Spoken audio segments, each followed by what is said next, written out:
O carnaval é um momento de muita festa, de muita alegria, mas infelizmente isso não impede que aconteçam tragédias neste mesmo período.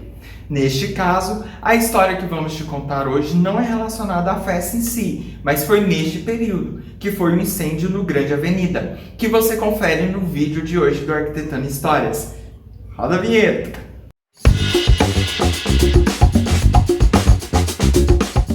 Oi, eu sou a Bárbara Cardoso. E eu sou o Adriel Mendonça. Sejam bem-vindos a mais um vídeo do Arquitetando Histórias. O edifício Grande Avenida está localizado na Avenida Paulista, no número 1754, em São Paulo, no Brasil.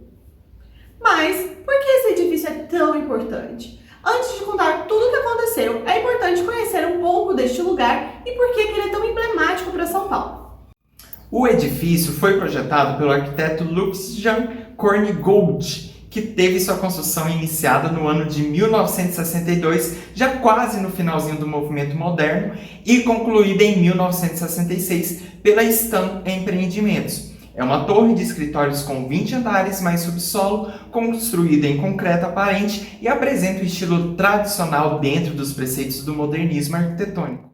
Além da sua arquitetura marcante para a época, e claro, para os dias atuais também, ele foi destaque na mídia em 2 grandes episódios, porém desta vez com notícias não tão legais assim. E além disso, teve uma história também pra lá de bizarra, mas essa vai ser uma história bônus que você só vai conferir se você ficar no vídeo até o final. Fica com a gente. E se você gosta desse tipo de conteúdo, já deixa o seu like aqui no vídeo e fica com a gente até o final para você saber dessa história, hein? O primeiro episódio ocorreu no dia 13 de janeiro de 1969, onde 14 dos 20 andares do edifício ficaram completamente destruídos pelas chamas, sendo uma das colunas de sustentação também sofreu rachaduras e apesar da intensidade desse incêndio, ninguém ficou ferido. Logo, o edifício foi recuperado e voltaram às suas atividades normais. Porém, no sábado de carnaval do ano de 1981, mais precisamente na tarde do dia 14 de fevereiro desse ano, outro incêndio de grandes proporções atingiu novamente o Grande Avenida. O fogo, que se iniciou na sobreloja do edifício, ocupada pelos escritórios da Toyogo do Brasil, que comercializa produtos biológicos, atingiu praticamente todo o prédio, poupando apenas os 3 últimos andares e deixando 17 mortos e 53 feridos. A maioria das pessoas eram funcionários da construtora Figueiredo Ferraz e estavam com um projeto atrasado, que deveria ser apresentado na quinta-feira posterior à semana do carnaval, ao feriado de carnaval.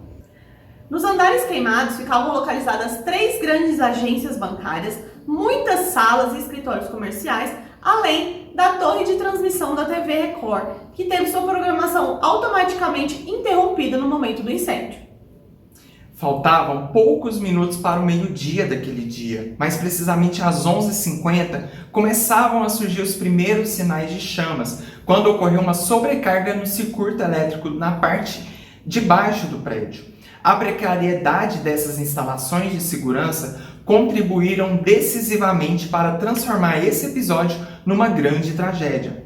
E por ser sábado, haviam cerca de 50 pessoas no prédio, entre vigilantes, pessoal da limpeza, funcionários de plantão e técnicos da torre da TV Record, que era instalada lá no topo do edifício.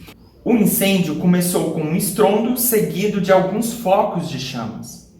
Os repórteres e fotógrafos se dirigiram para a Avenida Paulista, que estava interditada entre as ruas Augusta e Peixoto Gomide. As transmissões da TV Record foram interrompidas imediatamente, E um soldado da Polícia Militar tentava acalmar essas pessoas que estavam ali, que estavam muito desesperadas nas janelas, e ele fazia isso através de um megafone. Além disso, as pessoas que estavam na rua também tentavam tranquilizar essas pessoas.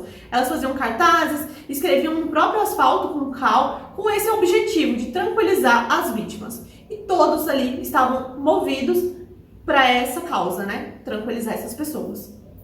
Segundo as informações dos sobreviventes, o número de vítimas só não foi maior porque o acidente ocorreu num sábado e ainda de um feriado de carnaval. Sendo assim, o número de funcionários que estava trabalhando no momento era bem menor do que nos dias normais. As cenas eram bastante tristes, haviam muitas pessoas desesperadas e alguns até se esperavam pela janela. Uma tragédia em São Paulo, 17 mortos e mais de 100 feridos no incêndio de hoje no prédio da Avenida Paulista, anunciou o apresentador Darcio Arruda no Jornal Nacional do dia 14 de fevereiro. Em seguida, uma matéria de quase 5 minutos do repórter Ricardo Carvalho foi ao ar, mostrando o resgate dessas vítimas e momentos muito dramáticos que aconteceram naquela tarde. Uma tragédia em São Paulo, 17 mortos e quase 100 feridos no incêndio de hoje no prédio de 20 andares da Avenida Paulista. Faltavam 5 minutos para o meio-dia, quando o incêndio começou aqui, na parte de baixo do edifício Grande Avenida, na Avenida Paulista, número 1754, importante centro comercial e bancário de São Paulo.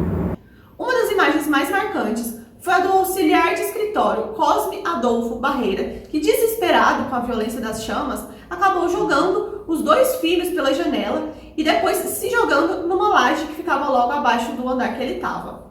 O pai e as crianças, o Luciano, de 5 anos, e a Elaine, de 4 anos, foram resgatados e não sofreram nenhum ferimento grave. O resgate das vítimas vinha através de viaturas do Corpo do Bombeiro, da Praça da Sé, e as outras viaturas vieram da guarnição da Rua da Consolação. Os helicópteros particulares estavam pousando no Museu de Arte de São Paulo, que é o MASP, numa área adjacente ao vão livre ali do museu, onde até hoje é realizada a Feira de Antiguidades. Na época, não existiam heliportos ali na região da Avenida Paulista, dos prédios da avenida. O perigo maior era que, se o fogo se alastrasse muito e chegasse ao último andar, onde fica a torre de transmissão da Record, podia acabar acontecendo uma tragédia maior ainda, porque poderia acabar explodindo tudo, pois ali estavam armazenadas mais de 20 latas de tinta para pintar a torre, além do óleo diesel que mantinha o gerador da torre funcionando. Participaram dessa operação 250 bombeiros e mais de 40 viaturas, incluindo escada-magiros, autoescada, guindastes e 5 helicópteros para o salvamento das vítimas. Algumas lições técnicas foram deixadas pelo incêndio do Grande Avenida. O trabalho de recuperação ele tinha que ser delicado e tinha que ser muito rápido. A própria estrutura do prédio estava ameaçando ruir, como um pilar que já estava desaprumado em mais de 10 centímetros. Um outro pilar já tinha se rompido e isso ocasionou uma grande sobrecarga nos outros pilares, então era questão de tempo para tudo ruir. Logo, isso causaria uma tragédia ainda maior, pois o rompimento desses pilares deixaria o prédio todo abaixo. Durante o incêndio, as ferragens do pilar sofreram dilatação em consequência da alta temperatura do incêndio e, não tendo para onde se expandir nas suas extremidades, também sofreram a flambagem. Logo, foi iniciado o reforço daquele pilar que foi rompido com um pré-cimentamento, a colocação de armaduras de confinamento na região da ruptura. Também foram colocados tubos de plástico para posteriormente injetarem uma resina epóxica nos vazios que não seriam totalmente preenchidos pelo concreto. A concretagem ela foi feita com cimento de uma alta resistência pelo processo de concreto projetado, no qual é utilizada uma máquina de câmara dupla pressurizada, onde o material é lançado de uma forma contínua para alimentar tipo um canhão que funciona como um compressor ali no local. Após a correção da prumada, foi executado o cintamento helicoidal e disposta uma armadura em substituição à antiga, procedendo-se a seguir a aplicação de uma camada de concreto projetado. Os 2 pilares laterais também foram reforçados por esse mesmo processo, com 2 camadas de concreto, pois não teriam condições de continuar a suportar a sobrecarga causada pela transferência de esforço. Além disso, enquanto a viga não for reforçada, os pilares adjacentes continuarão a ter solicitação de carga muito superior à originalmente prevista. Os incêndios eles provocam, além da calcinação superficial do concreto, que é a movimentação da dilatação estrutural, né, que é durante o sinistro, durante o incêndio, ele também provoca a retração estrutural depois do incêndio, que são movimentações ali da armadura que é atingida pelo calor em virtude dessa dilatação dos aços, né, e causam esses danos desses aços da armação. Nesses casos, quando as lajes não desabam, verifica-se acentuadas deflexões que resultam em trincas, quase sempre próximas do vão próximos dos apoios. Esse fenômeno ocorre muito em locais que já sofreram algum tipo de incêndio. Já as vigas geralmente apresentam trincas provocadas por flexão, retração ou cisalhamento. As trincas por retração são provocadas pela desidratação do concreto e as mais afetadas são as de maior dimensão longitudinal. Ao constatar a extensão do risco, os peritos da Polícia Técnica solicitaram providências para o próprio condomínio, onde ficava ali o edifício, que imediatamente entrou em contato com a Jatocret Engenharia, que era uma firma especializada na recuperação de estruturas. Depois da perícia, a área foi liberada pela polícia para reparos necessários às 10h30 do dia 18 de fevereiro, depois de 4 dias do ocorrido. E esse tipo de construção, como a do edifício do Grande Avenida e a do Banco Real, que são localizados ali na mesma avenida, foram proibidas pela Prefeitura de São Paulo.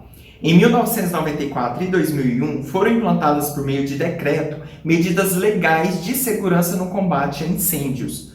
Em 2005, foram publicadas 38 instruções técnicas visando aprimorar ainda mais a segurança dos edifícios.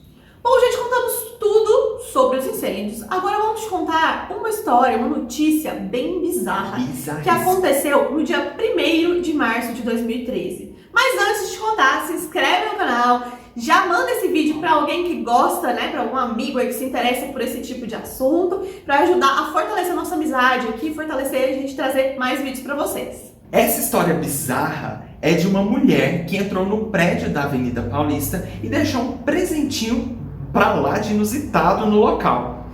Nas imagens feitas por uma câmera de segurança, a mulher chega com uma sacola, observa ali a entrada do edifício, em seguida retira da sacola um objeto redondo, enrolado em um tecido vermelho, entra no prédio e deixa o artefato no chão e sai do prédio tranquilamente. O que era? O que era?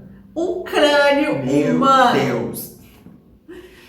Mas quem era ela? Bom, a mulher que foi presa no sábado, dia 9 de março de 2013, com 2 crânios humanos ao sair do cemitério da Vila Formosa, na zona leste de São Paulo, é Leonarda Ferreira da Paixão, de 42 anos, que é a mesma mulher gravada lá no dia 1º de março pelas câmeras de segurança, que deixou o crânio na entrada do prédio na Avenida Paulista, segundo a Polícia Civil. Ela foi investigada por suspeita de ter violado outros cemitérios e deixado outros crânios em locais públicos da capital paulista. Leonarda prestou depoimento no distrito policial e, de acordo com a delegada Vitória Lobo Guimarães, a mulher apresenta problemas mentais e foi levada para um hospital psiquiátrico. A delegada descartou que a Leonarda tenha violado os túmulos para realizar algum tipo de ato com conotação religiosa. O caso foi registrado como vilipêndio, que é a violação de cadáveres, Nas semanas que antecederam este fato, pelo menos outros 3 casos de ossos humanos em locais públicos foram registrados na cidade de São Paulo. A Polícia Civil investigou se essa mesma mulher tinha ligação com essas outras ocorrências, mas nós não encontramos nenhuma fonte confiável do que aconteceu nessa investigação. Mas, aparentemente, ela foi considerada inimputável, ou seja, incapaz de responder pelo crime de vilipêndio, por ter transtornos mentais graves, e ficou reclusa no hospital psiquiátrico. Então é isso, eu espero que você tenha gostado desse vídeo. Comenta aqui embaixo o que você achou, deixa sua sugestão para os próximos vídeos, deixa seu like também, se inscreve e faz tudo aquilo que a gente ama. E já que você curtiu, compartilhou esse vídeo, já se inscreveu nesse canal que é maravilhoso, deixa seu biscoito pra gente também lá nas nossas redes sociais que estão aparecendo aqui na tela, pelo amor de Deus. Desesperado é ele, o biscoiteiro desesperado, biscoiteiro gente. de plantão. Então é isso, um beijo e até a próxima. Até Tchau. a próxima, pessoal.